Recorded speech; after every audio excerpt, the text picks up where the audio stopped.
Alright, what's going on everyone? Today I am finally doing a full-length review of the OP1 8K. I've been using this mouse for about 3 weeks now, with heavy use, playing pretty much only Fortnite. And long story short, this is for sure one of, if not the best mouse that I have ever used.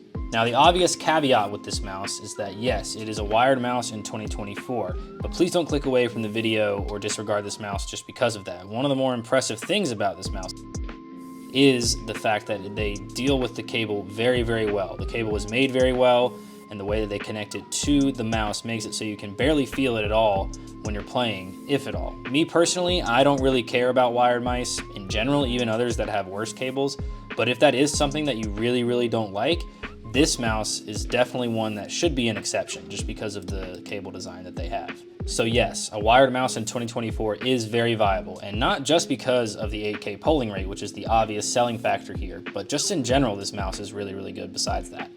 Getting into the specs, I conveniently put the box here because it gives you pretty much everything you need to know right off the bat. So it has Cal GX switches, it has Cal GM 2.0 side buttons, it has a silver encoder for the middle mouse and the scroll wheel, Pixart 3395 industry standard, but then it actually has a Nuvoton MCU, which is much less common in a lot of mice that we're seeing nowadays. For example, the Lamzu Atlantis Mini and a lot of others use the Nordic MCU, which is a different company that has a little bit of a different specs on it as well.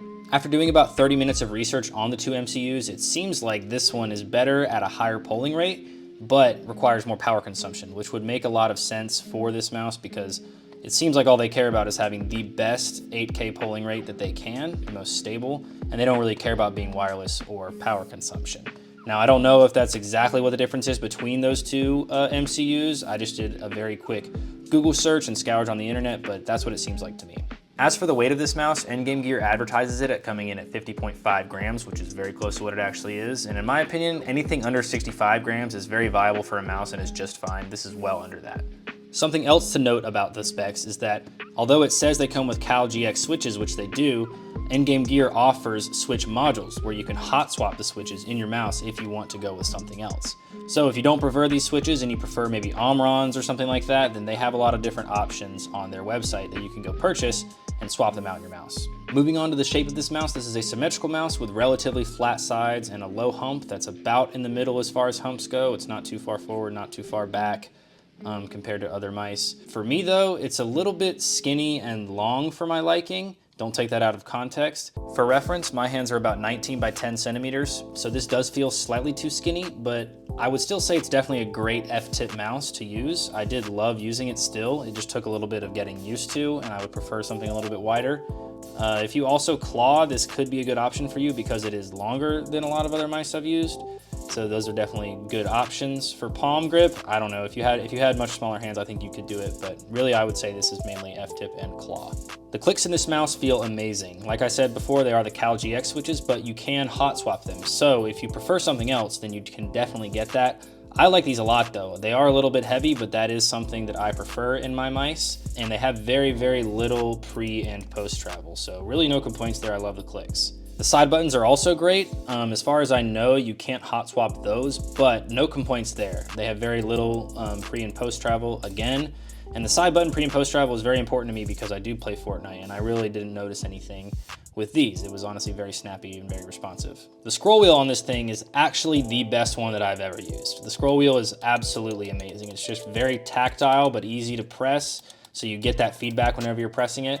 And then the actual scroll is also really good because it's also very tactile, so you don't accidentally scroll at all or accidentally click it. It's just amazing. Something else about this mouse that's amazing besides the scroll wheel is the coating. The coating is by far the best that I've ever used, and I've talked to other people and they tend to agree with me that it is amazing. It's just insanely grippy. I don't really know how to explain it, but when you pick this up, you will know exactly what I'm talking about. I've never used the white one, but this coating on the black one is just ridiculous. I'm sure you noticed in the video that the black coating does pick up fingerprints a lot. I didn't really mind very much, but if you do and you care about the aesthetics of your mouse a lot, then I would just go with the white one. Like I said, I haven't used it, so I don't know if the coating is just as grippy as this one, but yeah, it's not gonna pick up as many smudges as this does. Moving on to the stock skates, no complaints there. Felt very smooth when I was playing. If you do prefer like full-size skates, they do have those in the box that you can replace these with. But personally, I had no complaints with these. The mouse pads that I used with it were the Tangdao X 6mm and an AC Pro Custom from X-Ray Pad. And on both of those, it felt great, no complaints. Now the big selling point on this mouse is obviously the 8K polling rate, and the implementation on this mouse is amazing. The only other 8K polling rate mouse that I've used is the Razer DeathAdder V3 wired version, and that one slowed down my computer like crazy every time I tried to use it. Maybe I had motion sync on or I had something wrong in the settings, I'm not really sure, but all I know is this one didn't give me any stutters and was super duper snappy, and the Razer one was not. Now to configure the 8K polling rate, you have to use the software, and the software is amazing on this as well because it's just so simple. Like, they didn't use any crazy UI. It literally just looks like a classic program from like Windows XP or something like that. And that's all you really need. You don't need to have a fancy UI. Just, you know, give me what I need and let me change the things on my mouse. Something else in the software that's really, really nice is that you can change the debounce time on each of the individual clicks. Something that I had happen while I was using this mouse is I had everything set to, I think, 2, just level 2 on the debounce time, which is, you know, the second lowest, and it was double clicking my middle mouse a lot. But then I just went in and moved that back up to 8 and it was all fixed. I thought that, you know, I was fucked and I got something like a bad copy or something like that. But really all I had to do was just change something in the software and I was fine. Now it's time to rate this mouse out of 5, and I gotta say this one is gonna get a 4.5 out of 5, and it will be the official first certified goated mouse.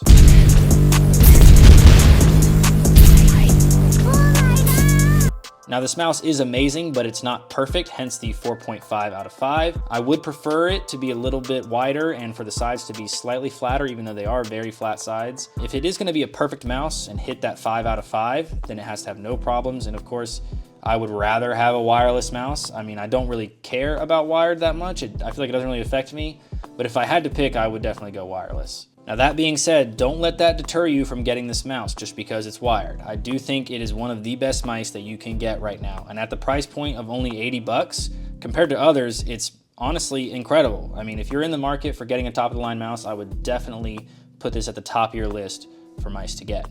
That's gonna do it for my full review of the EndgameGear OP1 8K. Next up, I'm gonna be taking a look at the Sora V2 that I got in the mail a few days ago. I've been using it for a few days and so far so good. It's been really, really good.